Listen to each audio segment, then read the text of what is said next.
Quem achou a palavra do Senhor em Gálatas capítulo 6, versículo 6 até o versículo 10, diz amém? Então leamos a palavra do Senhor. E o que é instruído na palavra, reparta de todos os seus bens com aquele que o instrui. Vou ler de novo. E o que é instruído na palavra, reparta de todos os seus bens com aquele que o instrui. Não erreis. Deus não se deixa escarnecer, porque tudo que o homem semear, isso também ceifará. Vou ler a última parte de novo. Tudo que o homem semear, isso também ceifará. Porque o que semeia na carne, da carne ceifará a corrupção. Mas o que semeia no Espírito, do Espírito ceifará a vida eterna. E não nos cansemos de fazer o bem, porque a seu tempo ceifaremos, se não houvermos desfalecido. Então, enquanto temos tempo, façamos o bem a todos, mas principalmente aos domésticos na fé. Amém, meus irmãos? Pode se assentar. Glória a Deus. Fique na dispensação, na presença de Deus. Nós vemos aqui nesse texto que Deus, através de sua palavra, está nos dando o direito de escolher entre um caminho e outro, entre o caminho da carne e o caminho do Espírito, entre você viver uma vida carnal e uma vida espiritual. Lá em Gálatas capítulo 5, o versículo 19 até o 26, vai fazer bem a distinção entre o fruto da carne e o fruto do Espírito. Quem vive pela carne sabe o que vai colher, e quem vive pelo Espírito também já tem uma noção do que vai colher. É uma escolha, você escolhe entre viver na carne, entre viver no Espírito. Romanos capítulo 8, que foi lido na introdução hoje, também deixa claramente o que é uma vida no Espírito. Especifica bem. Se você ler do capítulo 8, o versículo 1 até o 13, você vai entender bem o que é uma vida direcionada, guiada pelo Espírito. É claro, é lógico, ali está bem claro para você entender o que é uma vida guiada, direcionada, uma vida pelo Espírito. Eu vi alguém dizer que ninguém é 100% espiritual. Do 100% carnal, eu acho que até é possível. Mas 100% espiritual, a pessoa quase sempre não é quase que impossível. Mas a porcentagem de espiritualidade e a porcentagem de carnalidade na sua vida vai fazer uma diferença muito grande. E fica aí para sua reflexão já de início. Quanto que você é carnal e quanto que você é espiritual? Tem alguns que talvez sejam 70% espiritual e 30% carnal. Não, a bênção. Amém. Outros 80%, quem sabe? Mas se você for 10% espiritual e 90% carnal, irmão, você é um problema na igreja. Você é um problema para todo mundo. Você é um problema para você também. Porque você é muito carnal. Você é muito natural, muito materialista. Você só vê as coisas pelo âmbito da terra. Você precisa tentar ser mais espiritual. Graças a Deus, né, como diz os pregadores, que vivemos entre um povo espiritual. Glória a Deus por isso. Ou pelo menos estamos lutando para sermos dia após dia mais espirituais. Mas então vamos aqui nesse texto, no primeiro versículo que nós lemos, está falando que aquele que é instruído na palavra, aquele que recebe instrução, ele deve repartir, ele deve compartilhar com aquele que o instrui. E aqui derruba uma teoria nova que surgiu por aí, que os crentes não podem mais contribuir, que os crentes devem ficar sem contribuir com aqueles que lhes ensinam, porque Jesus aboliu os dízimos, aboliu as ofertas, aboliu tudo, agora não precisa mais contribuir, porque o véu se rasgou e etc, etc. Só que isso é uma mentira do diabo, porque quando você não contribui na obra de Deus, aonde você está recebendo instrução, primeira coisa, você é ingrato. Você é ingrato. Você tem que ser pelo menos grato pela instrução. A palavra aqui do grego koinoneu quer dizer compartilhar. E pode ser traduzido também como ser participante da vida do líder, do ensinador. É você participar dele, da vida dele. É você querer saber o que é que ele precisa. Se ele está com alguma dificuldade, por que ele está tão irritado? Por que ele está tão preocupado? Você, como um membro, aquele que ouve, você deve se preocupar com isso. O que será que está acontecendo? Rapaz, o pastor é de carne. O pregador, ele não é um homem de aço. Ele não foi enviado dos céus para a terra e agora está ministrando a palavra do Deus todo. Não, ele é um homem igual a você. Se você tem problemas, ele também tem. Se você chora, ele também chora. Se você sangra, ele também sangra. Ele também é de carne. Se você se preocupa, ele também. Se você se frustra com alguma coisa, ele também. Ele é de carne. Oh, meus irmãos, por que eu estou falando isso? Porque eu vejo uma geração moderna que não está nem aí com seus pastores. Não é à toa que muitos estão se matando. Não aguenta a pressão. Porque o que se espera de um líder? Perfeição. O pastor do século 21, ele tem que ser um conselheiro, ele tem que ser um psicólogo, ele tem que cantar bem, ele tem que pregar bem, ele tem que saber se vestir, ele tem que saber andar, ele tem que entender de informática, ele tem que entender de tudo, meu irmão. Se ele falhar em alguma área, eles dizem, não serve para ser pastor. Não, aí essa parte aqui ele não entende nada, ele tinha que ter estudado essa parte.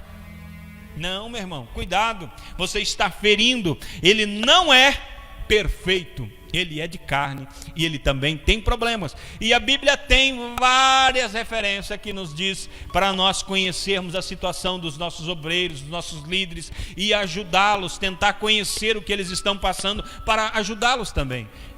Faça uma pesquisa, saia perguntando para os membros das igrejas. Quantas vezes você foi até a casa do pastor e disse: pastor, o que o senhor acha de ir almoçar fora? Vou pagar um jantar para o senhor. Vou cuidar dos teus filhos e o senhor vai jantar fora. Você vai ter uma triste decepção. Ninguém faz isso. Mas adoraria que alguém chegasse e dissesse: vou te dar aqui um almoço, vai almoçar fora enquanto eu cuido dos teus filhos. Não seria bom demais? Pois é, às vezes o pastor precisa recuperar as suas energias, precisa tirar um tempo de férias, um tempo de folga. Eu uma vez li um livro que dizia assim: se você é líder de uma igreja e está cansado, muito cansado, tire férias. Tire férias. Você precisa descansar, você precisa repor as energias. E a igreja precisa se preocupar com isso também. Precisa ajudar os seus líderes. Nós aqui somos uma comunidade. Todos se ajudam. Sobre comunicar e distribuir, nós devemos dividir com os nossos pastores e ensinadores o resultado dos seus sucessos, mas não só problemas e necessidades. Porque o que nós sabemos compartilhar com a liderança, com os pastores? Os nossos problemas. Pastor, ora por mim porque eu estou com um problema. Pastor, vem aqui em casa porque eu estou com um problema. Pastor, 3 horas da madrugada. Pastor, preciso de ajuda, preciso de socorro. Sempre essa parte nós comunicamos com o pastor. Mas dificilmente nós chegamos e dizemos: pastor, aquela oração que o senhor fez por mim foi uma bênção. Rapaz, o senhor orou lá em casa, mudou tudo lá. Nossa, o clima mudou lá. Agora eu estou me sentindo importante dentro de casa. Meus filhos estão me respeitando. Dificilmente, né? A gente vai compartilhar os sucessos. É preciso também incentivar, distribuir isso também. E também isso se refere ao suporte ministerial, o suporte material de um ministério, de um obreiro. Nós temos que honrar a liderança. Quando você honra o homem de Deus, sabe quem você está honrando? Sabe quem? O próprio Deus. Jesus disse: quem der um copo de água a um desses meus pequeninos. É claro que ele não estava falando exclusivamente aos pastores e mestres, ele estava falando todos os escolhidos, todos os enviados, todos aqueles que são discípulos de Jesus. Se você der um copo de água a um destes meus pequeninos, de maneira nenhuma você vai perder o seu galardão por isso. A recompensa virá. É isso que Jesus estava dizendo. Quando você abençoa alguém que é chamado por Deus, que é enviado por Deus, a recompensa é certa. Jesus afirmou isso. A recompensa vem. Então é um princípio bíblico que nós devemos sustentar os ministros da igreja. Se você quiser ter um aprofundamento maior nisso, leia a palavra de Deus em 1 Coríntios capítulo 9, versículos 6 até o 18. Nós vivemos dois extremos nos nossos dias. Primeiro extremo, na questão material: pessoas que se utilizam da palavra para extorquir os ouvintes e enriquecer em cima da inocência deles, da ingenuidade de muitos. Eu já participei de um culto que o pregador, sei lá se realmente tinha unção de Deus ou não, mas ele fazia umas coisas espetaculares. E na hora que ele fez um apelo lá, ele falou assim: agora as pessoas que entraram no voto de R$50 façam a fila. Eita, irmão, a fila aqui dá lá na rua, todo mundo dando R$50. Eu fiz a conta, ele trouxe 50 certificados para dar para cada pessoa que dava R$50. Acabou os 50 certificados, ficou mais 50 para dar depois. Então, se são 100 certificados a R$50 cada um, são R$5.000. Depois disso, tinha a oferta de R$23. E o povo entrou valendo ofertar, irmão. O povo abriu mão e abençoou aquele líder. Isso é certo? No meu ponto de vista, não. Porque ele está extorquindo o povo, a ingenuidade do povo, para arrecadar dinheiro, para enriquecer em cima da ingenuidade do povo. Eu vou orar na sua casa, mas tem que me dar uma oferta. Não é bem assim também. Esse é um extremo. O outro extremo é que, por causa dessas situações, as pessoas se atiraram à avareza e não querem mais contribuir com mais nada. Eu não vou dar o dízimo na igreja porque os pastores estão fazendo isso, porque as lideranças estão fazendo isso, eu não vou mais contribuir. É errado também. São dois extremos, duas coisas erradas que não podem acontecer. O que é certo é que a igreja tem que sobreviver dos dízimos e das ofertas de seus membros, e seus pastores têm que ser sustentados pelos membros de suas igrejas. O pastor não pode perder a cabeça e sair trabalhar num lugar, sei lá, desesperado, buscar uma aliança, uma ajuda, um apoio lá fora, porque a igreja está deixando ele aparecer. Sabe o que Martinho Lutero disse? Martinho Lutero disse: quando os membros de uma comunidade cristã permitem que seu pastor se debata na penúria material, mostram ser piores que os pagãos. Não foi eu que disse, tá? Se quiserem brigar, briguem com Martinho Lutero. Foi ele que disse isso.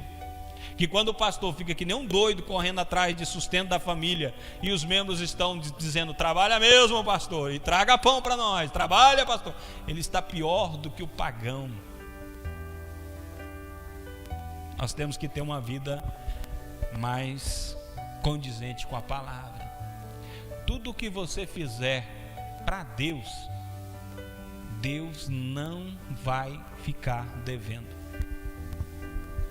Pastor, mas eu acho que o pastor está fazendo mau uso do dinheiro. Isso é problema dele. Isso é problema dele. Você entregou na mão do homem de Deus, agora não é seu mais.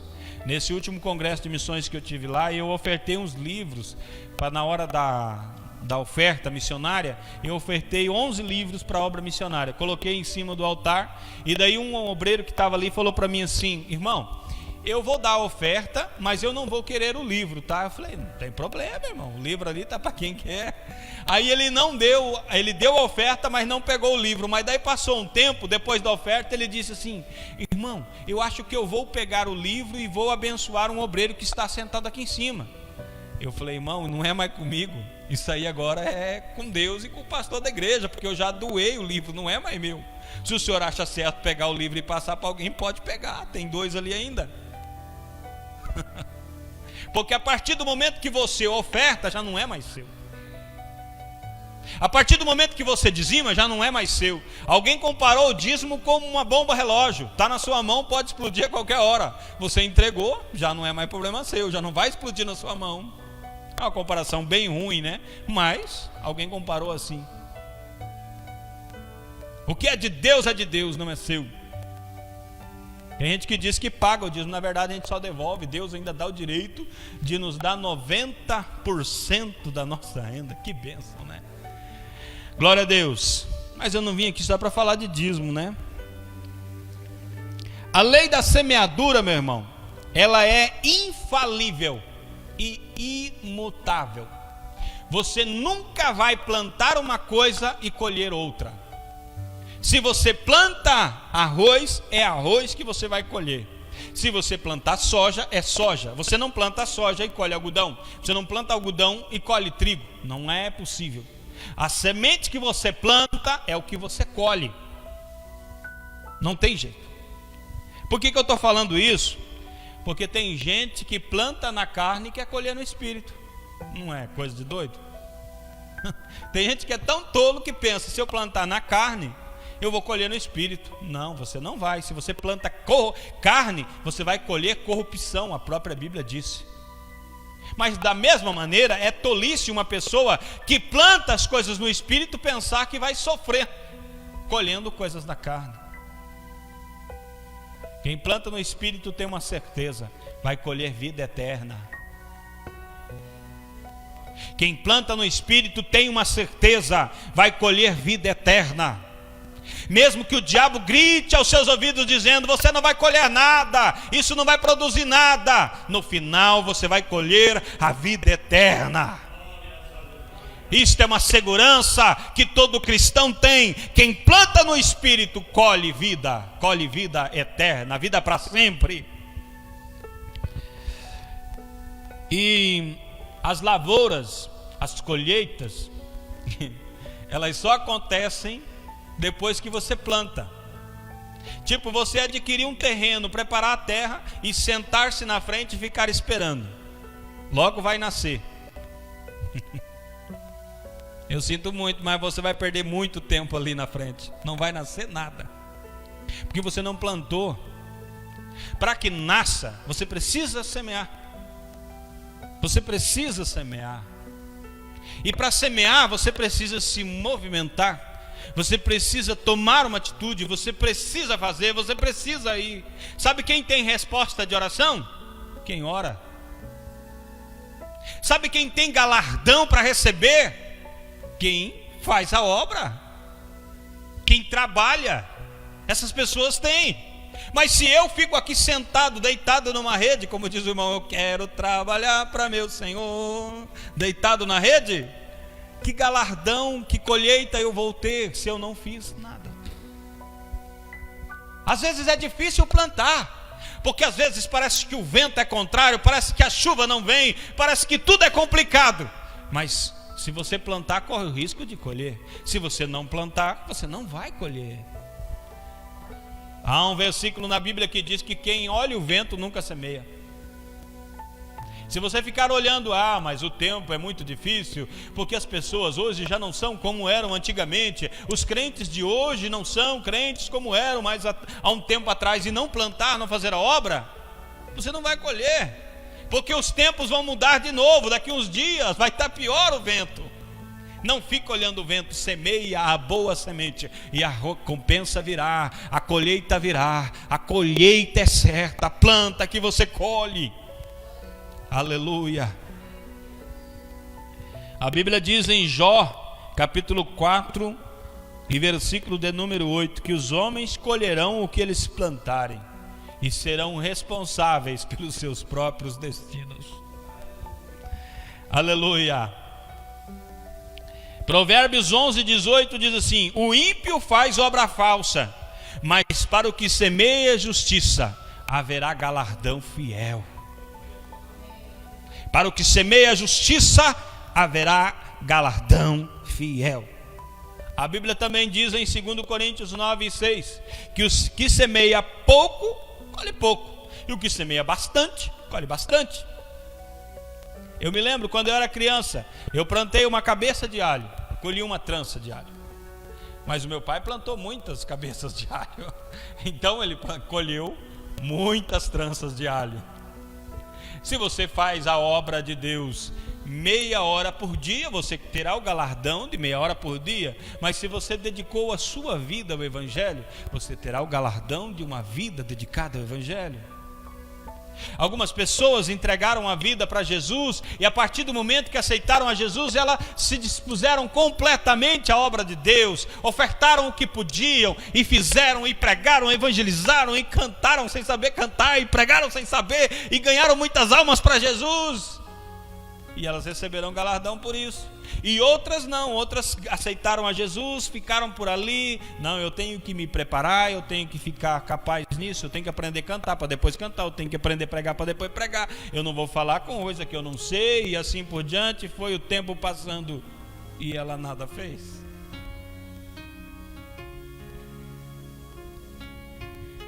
Quem espera ficar pronto nunca fica, né?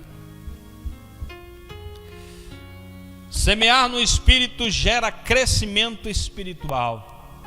Uma pessoa que vive plantando no Espírito, ela melhora a sensibilidade espiritual. Ela enxerga melhor, irmão. Sabe qual é o nosso problema? Problema, como quando eu falo, o problema igreja hoje, a igreja do século presente, é que a igreja planta muito pouco no Espírito. Então não discerne muito bem o que é espiritual e o que é carnal. Uma pessoa que é acostumada a plantar trigo, se você apresentar o joio e o trigo, ela sabe diferenciar para você. Mas se você nunca plantou trigo e alguém trazer joio e trigo, você olha e para você é tudo a mesma coisa, porque são muito parecidos. Mas o que semeia, aquele que é acostumado a trabalhar com isso, ele sabe diferenciar. Não faz muito tempo, um missionário amigo meu trouxe um ramo lá de joio e de trigo e falou para mim: e daí, que diferença tem para você? Eu falei: rapaz, eu não consigo discernir nada, para mim é trigo. Ele falou: não, mas esse aqui é trigo e esse aqui é joio. Eu falei: mas como é que você sabe? Ele falou: não, porque eu sei, esse aqui é trigo e esse aqui é joio. Melhora a sensibilidade da igreja, a igreja enxerga melhor. Quando o diabo vem tentando infiltrar uma coisa, tentando apagar a espiritualidade, o irmão que é espiritual já sabe, fala: isso é coisa carnal, é Satanás tentando infiltrar coisa errada dentro da igreja, é o mundo querendo entrar. Mas agora, com tudo isso que aconteceu, as pessoas guiadas por suas próprias emoções, guiadas pelos seus próprios desejos, por suas próprias paixões, meu amigo, só Deus para dar graça, né? Se não for a misericórdia de Deus, o que seria de nós? A Bíblia diz que colhe a vida eterna. A pessoa que semeia no Espírito colhe a vida eterna. A vida eterna é uma vida interminável. O Espírito em movimento no cristão, ele traz o reino de Deus na terra. Quando eu falo vida eterna, eu não estou falando só da vida no porvir. Eu estou falando de uma vida de Deus dentro de você agora. Você já começa a desfrutar um pouco do céu aqui na terra. Quando você chega no céu, você já está habituado com o céu. Não é uma surpresa para você, o céu, porque você já está desfrutando do Espírito Santo, da comunhão com Deus. Paulo foi arrebatado, ele foi até o terceiro céu e ele viu coisas que ele ficou maravilhado. E quando ele desce à terra, ele disse: para mim o morrer é lucro. Se eu morresse agora, para mim era lucro, porque eu ia com o meu Senhor. Mas eu fico dividido entre ir com o meu Senhor e ficar convosco, porque vocês precisam de mim. Então, enquanto eu estiver aqui, o viver é Cristo. Mas se eu morrer, eu vou para a glória. É lucro. Irmão, a vida eterna é uma vida de Deus que começa dentro de você e vai até o céu. É uma vida interminável. Aquilo que aflige os seres naturais lá fora não atinge você, porque você está blindado com a presença de Deus. aquilo que faz os homens perderem a cabeça lá fora, você só olha e ri, fala: nossa, mas esse povo é bobo, não sabe que existe um Deus soberano, que cuida de todas as coisas, que sabe todos os detalhes. Não há um fio de cabelo de alguém que ele não saiba onde está. Ele sabe tudo, ele conhece tudo. Me diga para mim uma coisa que Deus não possa fazer, meu irmão. Sua vida em Deus está segura. Aleluia. Em Gálatas 3:18 diz que nós vamos vivendo de glória em glória, sendo transformados à imagem de Cristo. De glória em glória, não de tribulação em tribulação, não de prova em prova, é de glória em glória, sendo transformados à imagem de Cristo. Pense nisso, irmão, pense nisso, quão maravilhoso é semear no Espírito, viver no Espírito e colher do Espírito. Pense nisso, vale muito a pena. E o final de tudo, a Bíblia diz em 1 Tessalonicenses 4:17: estaremos para sempre com o Senhor. Estaremos para sempre, nunca mais nos apartaremos do Senhor, nunca mais. O diabo não poderá te tirar de lá. As paixões que aqui na carne te oprimem, te puxam para baixo. Você quer ir para o céu, mas o diabo tenta te puxar, a carne tenta te puxar para baixo. Não, nunca mais. Aquilo nunca mais, porque estaremos para sempre com o Senhor, seguros em Deus para sempre. Nunca mais a tentação vai nos derrubar.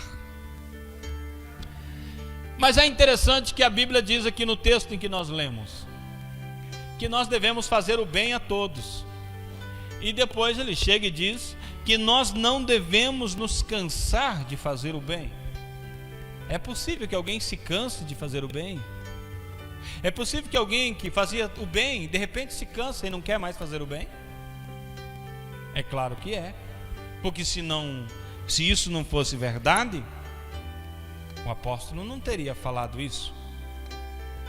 Eu conheci pessoas que eram pessoas boas, mas com o passar dos anos, muitas decepções, muitos embates, muita gente que falou coisas e se tornaram pessoas amargas, pessoas frustradas que não querem mais ajudar, não quer fazer o bem. Por quê? Porque não vê, parece, uma recompensa. Parece que a pessoa não enxerga algo de bom que vai acontecer, uma colheita nisso. Mas a verdade é que a Bíblia diz que nós não devemos desfalecer nunca. Me lembro agora de uma história de uma garotinha. A mãe dela estava orando e dizendo: Jesus, salva fulano de tal, ele precisa de ti. Todas as noites a mulher orava: Jesus, salva fulano de tal, ele precisa de ti.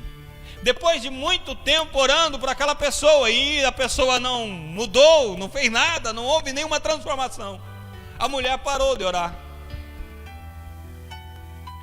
E um dia o garotinho estava ouvindo ela orar e viu que ela não orou por aquela pessoa.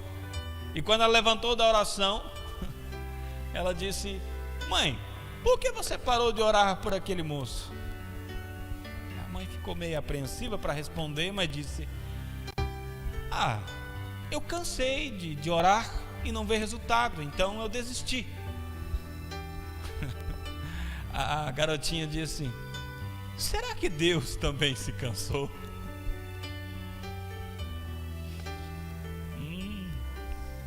Aí é uma palavra dura de ouvir, né? Porque Deus nunca se cansa. Deus nunca se cansa de te abençoar. Deus nunca deixa de acreditar em você. Há horas que ninguém acredita mais em você. Tem momentos que as pessoas olham para você e não vê nenhuma solução para você, mas Deus ainda acredita. Deus ainda espera. Deus não se cansa de você, não para de acreditar. O dia que você quiser, Ele está de braços abertos para te receber. Não importa o quão distante você foi, quando você mudar um passo, Ele já está indo ao seu encontro. Aleluia. Nós não devemos nos cansar. A Bíblia diz em Mateus capítulo 9, 36, 15 e 32, e Hebreus capítulo 12, versículos 3 e 5, que Jesus não se cansou de fazer o bem. Ele fazia sempre o bem, ele não se cansou de fazer. Ele até na hora da morte, ele ainda estava fazendo o bem. Quando ele foi traído, ele sabia que estava sendo traído. Ele poderia ter dito: maldito, para que vieste? Mas ele disse: amigo, para que viestes? Ele sempre fez o bem, ele sempre acreditou, ele sempre andou fazendo o bem. A Bíblia diz em Mateus capítulo 5, versículo 16, que nós não devemos cansar de fazer o bem, nós devemos sempre estar fazendo o bem, porque a nossa obra glorifica a Deus. Se nós fazemos o bem, as pessoas glorificamos a Deus. Quando você faz o bem a alguém, alguém dá glória a Deus. Olha que bênção, né? Essa pessoa só pode ter Deus no coração por ter feito isso por mim. Como é bom, né? Quando nós fazemos o bem. Para mim encerrar aqui, para nós partirmos para a Santa Ceia, a última parte do versículo, no Gálatas capítulo 6, versículo 10, fala sobre fazer o bem, mas depois ela fala assim: mas principalmente a família na fé. Quem que é a família na fé? São os irmãos na igreja. Irmãos, o que eu vou dizer agora eu digo com tristeza. Eu sei de situações de igrejas grandes que têm arrecadações boas e que alguns irmãos na igreja perecem, sofrem. Irmão, o reino de Deus é muito simples. Não tem nada de complicado no reino de Deus. O amor de Deus, ele se resume em amor a Deus e aos outros. Se eu vir aqui cultuar, levantar a minha voz, cantar e entoar e tocar e ministrar, e parece que acabou de descer do céu, de tão santo e lindo que está, e o meu irmão dentro desse mesmo culto está passando por necessidade, e isso não me toca, não me sensibiliza, eu realmente preciso rever os meus conceitos. E eu sei de situações em que é levantado lá 15 mil, 10 mil reais. Olha, esse dinheiro será investido na missão, na obra missionária. E existem irmãos na igreja passando fome, famílias desempregadas. O pai perdeu o emprego e os filhos não têm idade para trabalhar, e a mulher não tem profissão, está todo mundo desesperado. E ninguém se importa. Vamos enviar para a obra missionária. Que isso, rapaz? Se a gente, quando a Bíblia diz que se nós não cuidarmos os daqui, nós somos pior do que o incrédulo. Pior do que o incrédulo. Não adianta ir lá tirar foto com os africanos e dizer: fazendo a obra missionária, enquanto aqui na nossa casa tem gente perecendo. A família na fé deve ser cuidada. A igreja primitiva não tinha teve esse problema, sabe por quê? Porque eles vendiam tudo, colocavam tudo aos pés dos apóstolos, e os apóstolos e os diáconos que se virassem cuidar de todo mundo. Mas nós não temos esse regimento. Nós trazemos o dízimo, alguma oferta, então nós temos que cuidar, nós temos que ajudar os nossos irmãos. Não só a diretoria, mas nós como membros também, como irmãos na igreja, nós devemos tanto fiscalizar isso, como também fazer isso. Porque se existe alguém dentro da igreja sofrendo e a liderança não está sabendo, informar é uma boa obra. Olha, pastor, eu gostaria de ajudar, mas eu não tenho condições, mas eu gostaria de informar. Aquele fulano ali está sofrendo, ele precisa de ajuda, pastor. Vamos fazer alguma coisa? Rapaz, rapidinho alguém faz. Rapidinho alguém se levanta. A salvação não consiste em obras. A salvação é pelo sangue de Jesus vertido na cruz do Calvário. Mas as nossas obras testificam que somos gratos pelo sangue vertido na cruz do Calvário. As nossas obras testificam que realmente servimos a Cristo, que realmente somos cristãos. discípulos do ensinamento de Cristo, nós devemos cuidar da família na fé. A fé tem que ter obras. Sem obras a fé é morta, disse Tiago, capítulo 2, versículos 15 a 20. Ele chegou a dizer: mostra-me a tua fé e eu vou mostrar as minhas obras. Aí você vai ver qual a diferença. Que fé sem obras não existe. As obras que comprovam que a fé é verdadeira. Aleluia. Para mim encerrar, agora é de verdade. 2 Coríntios capítulo 5, versículo 10, a Bíblia diz que todos hão de comparecer ante o tribunal de Cristo para receberem os seus pagamentos, os seus galardões, por aquilo que fizeram na mente, no pensamento? Não. Por aquilo que fizeram através do corpo, por aquilo que você semeou em carne, em vida. Não é por aquilo que você pensou em fazer, mas é aquilo que você fez, a obra que você fez através do seu corpo, o que você fez com os minutos que Deus te deu respirando debaixo do sol, o que você fez com as oportunidades que Deus te deu, com as portas de emprego que Ele te deu, com as oportunidades, com pessoas que Ele colocou na tua frente. Tudo isso no tribunal de Cristo, a Bíblia diz que revelará a obra de cada um. Será um julgamento justo. Não dá para comprar o juiz. Não dá para chegar no juiz e falar assim: ó, vou soltar um troquinho aí tu beneficia no galardão, me dá um galardão mais abençoado aí para mim ficar mais bem entre os irmãos. Não dá, não dá. É o que é. É um julgamento totalmente justo, é uma prestação de contas. Ali não vai valer posição, dinheiro, nome, conquistas. Ah, porque eu sou pastor, eu tenho um... Não, isso, e título não vale nada lá.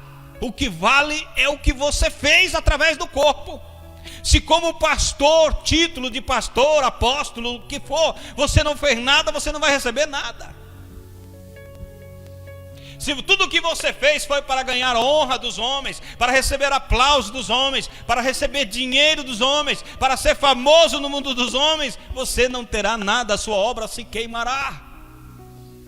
E quanta gente no tribunal de Cristo que não pegava microfone para falar, que ninguém nem sabia que estava lá, mas estava ajudando o próximo, estava orando pelas madrugadas pela igreja, estava fazendo a obra de Deus. E quando chegar lá no tribunal de Cristo, o Senhor da glória vai olhar no olho da pessoa e dizer: servo bom e fiel, foste fiel no pouco, aqui está o teu galardão, entra no gozo de teu rei. Aleluia. É uma coroa de glória, é um reconhecimento eterno. Vale a pena você optar por semear no Espírito.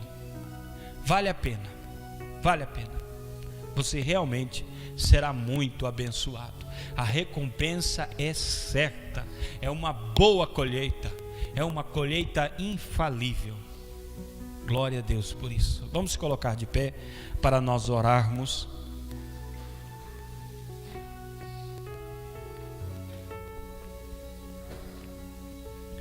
Aleluia. Deus bom e maravilhoso, Deus justo e fiel, a tua palavra é verdadeira, meu Deus. O teu Espírito é santo e é santificador. Nós te adoramos, meu Deus, pela tua graça, por tua palavra, por teu amor, pela comunhão que o Senhor nos dá através do teu Espírito uns com os outros. Ó Pai querido, abre os nossos olhos para que vejamos, Senhor, além das nossas vidas, além das nossas necessidades, que possamos contemplar algo mais, assim como o Senhor vê a necessidade do próximo, a carência do próximo, que possamos fazer o bem e não nos cansar de fazer o bem, mas sempre acreditar no teu poder, no teu amor, na recompensa do Senhor, que os nossos olhos estejam fitos em teu amor, em ti, para que assim sempre façamos a obra do Senhor e glorifiquemos ao teu nome dia após dia, em nome de Jesus. Amém. Que Deus abençoe. Eu volto a palavra ao pastor Walter.